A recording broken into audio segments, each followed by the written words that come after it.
Okay, hello, it's Lauren Grace. I am the host of the Afterlight, which is a new podcast which is dedicated to talking about spirituality and topics around that. So the podcast basically endeavors to give a safe platform for people to come and discuss with me subjects along the lines of angels, manifestation, energy, paranormal activity, near-death experiences, and everything in between.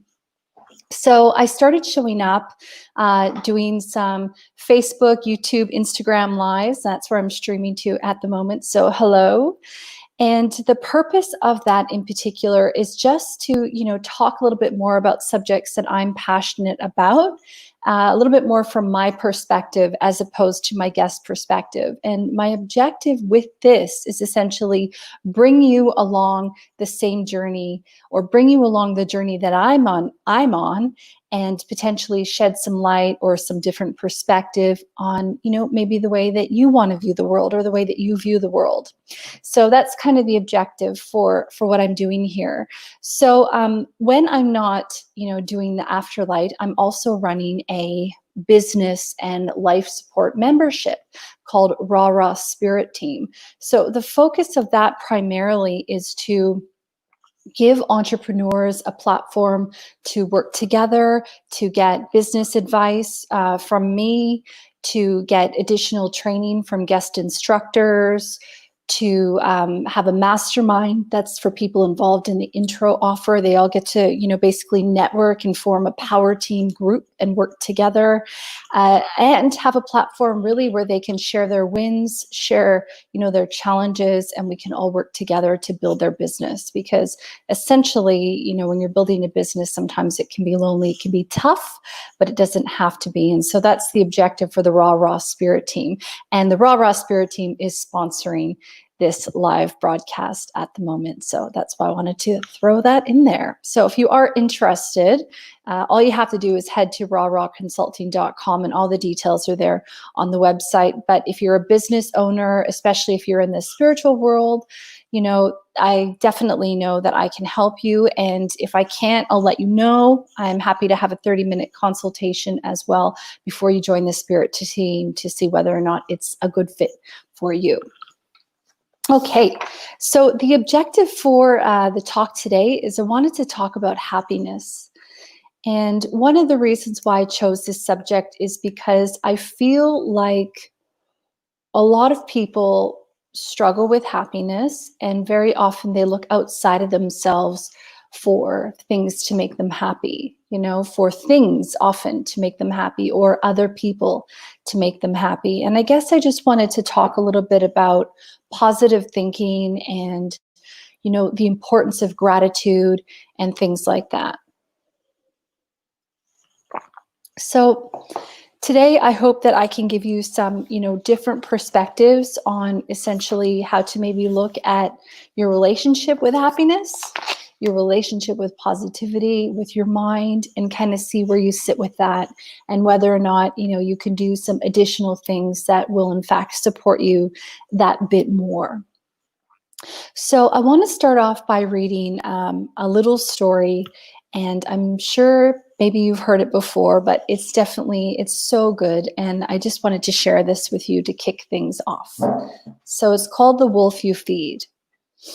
One evening, an old Cherokee told his grandson about a battle that goes on inside people. He said, "My son, the battle is between two wolves inside us all. One is evil. It is anger. It is envy. It is jealousy. It is sorrow. It is regret. It is greed and arrogance, self-pity, guilt, resentment, inferiority, lies, false pride, superiority, and ego. The other is good. It is joy, peace, love. It is hope. It is serenity. It is humility, kindness, benevolence, empathy, generosity, truth, compassion, and faith." The grandson thought about it for a minute, and then he asked his grandfather, "Which wolf wins?" And his grandfather replied, the one you feed. So I just love that because it just reminds me that, we're in charge of our happiness and we're in charge of our reaction to situations as they unfold around us. You can decide how you react to something.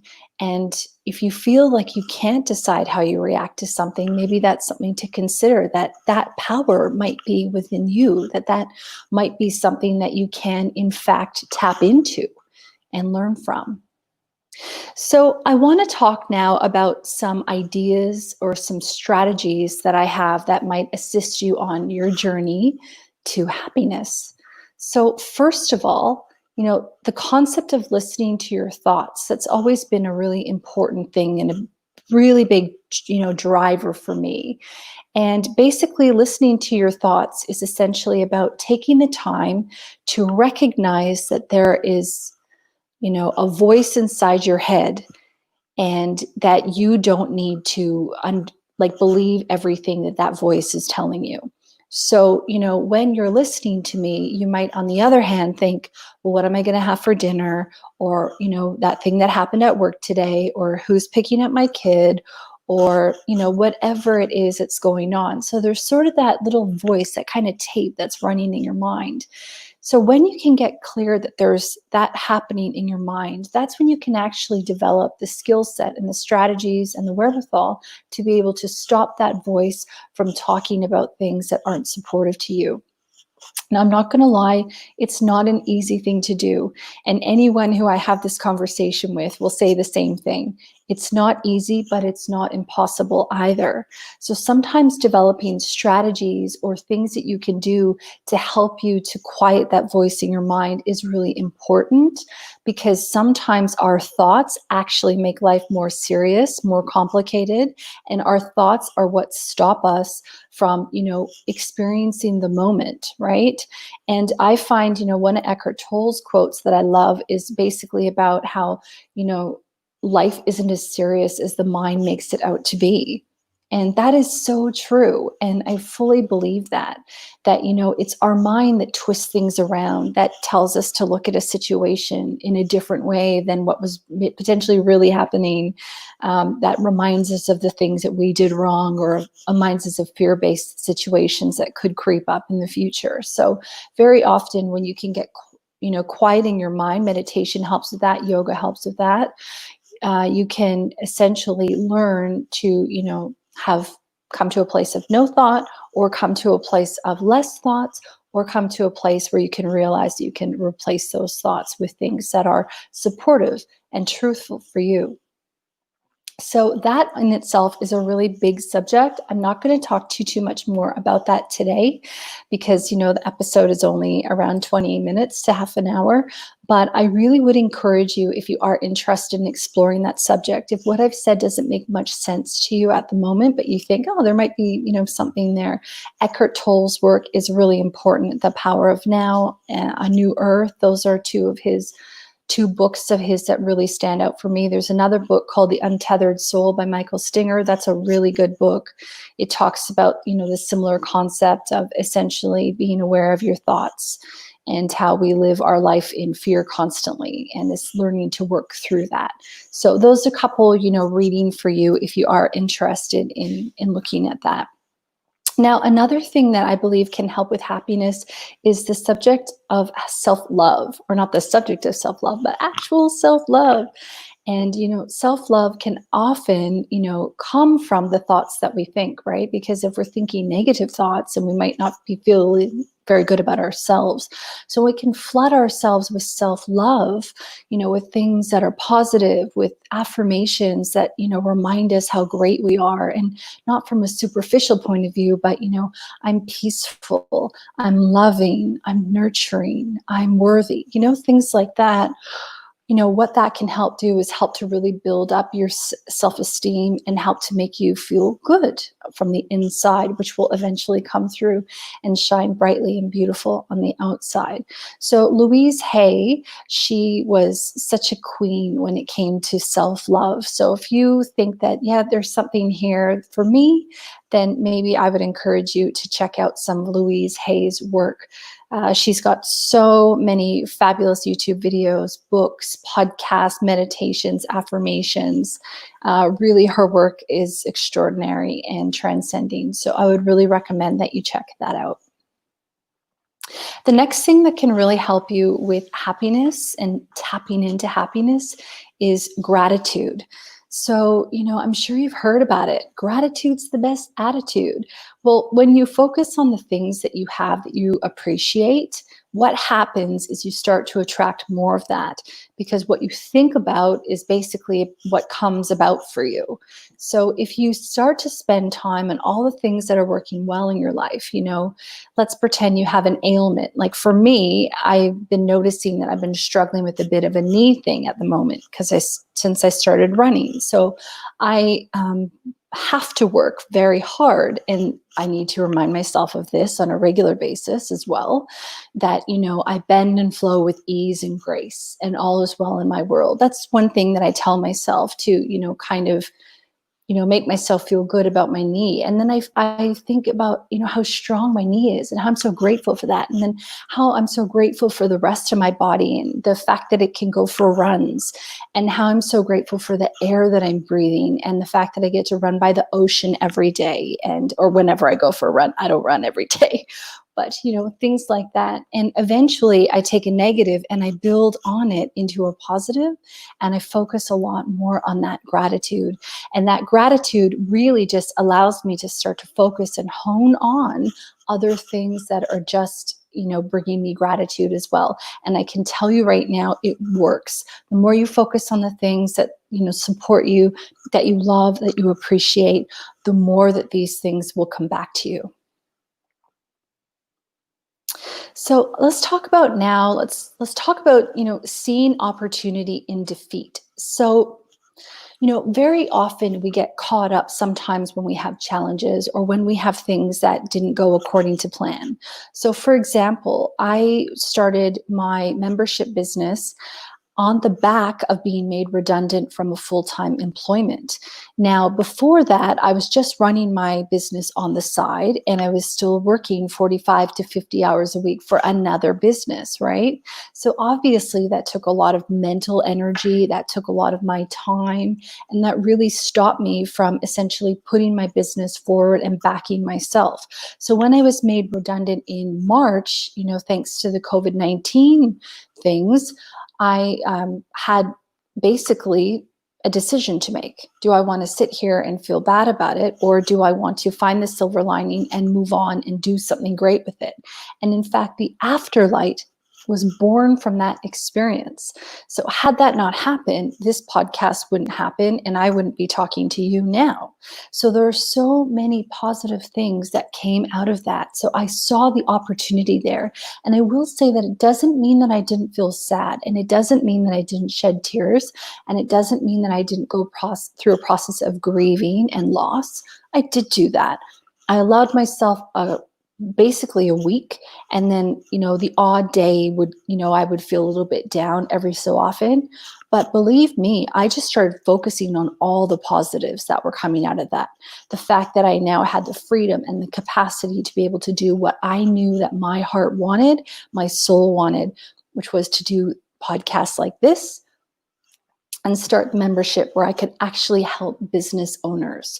So that's, an example of seeing opportunity, especially when you feel maybe downtrodden, that the power was taken away from you, all these things. It's totally normal. Allow yourself that time, but then see the silver lining, because I guarantee you there is one, even if we don't know it right away. Trust that. So spend time doing things that you love. What are you passionate about? Do you find that we get so caught up sometimes in doing things that we feel like we have to do, especially if you work a lot or if you have responsibilities on top of making a living? Not to say those responsibilities aren't fun, but sometimes they're not fun. So what is it that you can do to spend time doing something that you love? What do you love to do? I love to dance. I should probably go put on a song after this and have a boogie, actually. But the other day I was doing a yoga session just on my own in my house. And one of the songs that I put on was really good. And so I just had a little dance for a minute. And then I went back into my yoga. But, giving yourself permission to do the things that you love and to give light to that inner child inside is actually so important and so valuable. I think we spend a lot of time being super serious adults and not as much time having fun. So having fun, honestly, can lead to more joy in your life, which can lead to more happiness. And when you're happy, other people around you will feel that, and you'll start to gravitate and attract these situations that align you with other people who are feeling that same vibe. And then guess what? Your life just continues to improve. So I'd really strongly encourage you to find something that you can do that will really elevate your level of happiness. Sometimes in relation to happiness, we make decisions that aren't supportive of where we want to go or who we want to be, right?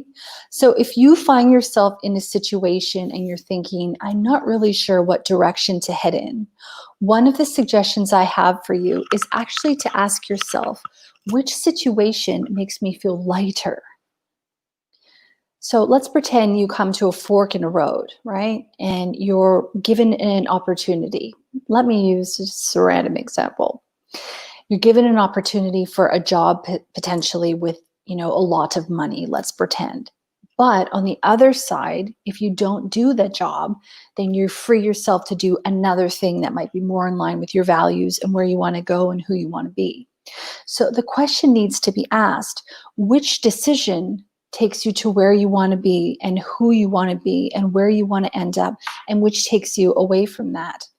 And the money, job situation might take you to where you want to be, right? Maybe you want to do more traveling, you want to do more work with charities. And if you're working for someone else, maybe that will allow you that opportunity. But whatever the case may be, I'd recommend that you sit and you take some time and you imagine making one decision. And then you imagine making the other decision. Chances are one of the decisions that you're going to make is going to make you feel lighter than the other one. And I would really recommend that you focus in on the one that makes you feel lighter and do whatever it is you need to do to follow that feeling. Because feeling lighter versus feeling heavy is just a really clear indication of finding peace and happiness, right? So I'd really strongly recommend that you do that exercise. One of the things that I think that, affects our happiness as well is essentially that we don't prioritize our own happiness. And I think that there are a lot of people who are happy to give, and not receive. And, if you think about it as a flow or a balance or a yin and yang or, a give and receiving kind of thing, you really need to receive also and give, because you can't just give. You must receive as well, right? Because if you don't receive, then eventually your cup will be empty. That's just what's going to happen. So are there things that you can do in your life that help you prioritize your own happiness? Are you making decisions that aren't serving you? Are you making decisions that, stop you from fulfilling your potential, whatever that is for you? Okay, so if this is something that rings true to you, it's really important to understand that it's okay to make your happiness a priority, because when you're happy, you will actually inspire other people to be happy, right? And then you'll attract more situations aligned with happiness and love and understanding and clarity and compassion. And then you will, feel better as a person, and you will continue to attract like-minded people. And guess what? You'll be better for everyone around you. So it is okay for you to make your happiness a priority, and it is okay for you to receive. You are worthy. Another recommendation, and this is my second last one, but my recommendation is essentially pay attention to the company that you keep. Surround yourself with people who make you feel good. You know those people where you spend time with them and you just think, wow, I could spend time with them forever. They just make me feel so happy. Yeah, that's exactly what I'm talking about. Who are those people? Spend more time with them, because chances are, if you're feeling good after hanging out with them, they're probably feeling good after hanging out with you too. And that's probably a balanced relationship. Whereas if you ever feel drained or depressed or down, when you're hanging out with somebody, that could be a really clear indication that that person actually is not, maybe complimenting you, or, giving you the kind of energy that you need. Because you don't want to just give, right? You want to also receive, and you want to receive that which you are giving. Some people just take. Interesting. Hey, some people just give, some people just take. It's about the balance of giving and receiving. So do a little inventory on who you spend your time with, and spend your time with people who make you feel good. Lastly, I just want to remind you that your present moment is your point of power. Your present moment, that means right now, is where you can harness the rest of your life, basically, because every single moment is just now. So if you decide that now you're going to watch your thoughts, if you're going to decide that now you're going to try to, cultivate some happiness or some joy or some fun in your life, the present moment is your point of power, where you can decide and you can transform all of your life just with a single decision. So that's what I wanted to talk to you about today. I really hope that you found some things that were helpful. If you did, I would really love for you to leave me a comment. I will end off as well with just reminding you that, some of the things that make me feel good, and not reminding you of that, but letting you know about some of the things that make me feel good. And maybe these are some additional ideas on things you can do to give back to yourself. So basically, I like to do yoga. I like to go for runs. I like to listen to podcasts. I like dancing. I enjoy reading good books. I like meditating and being around people who lift me up. So a lot of that I sort of covered today, but just, maybe if you have some time, write a little checklist on things that make you feel good and that do generate happiness for you.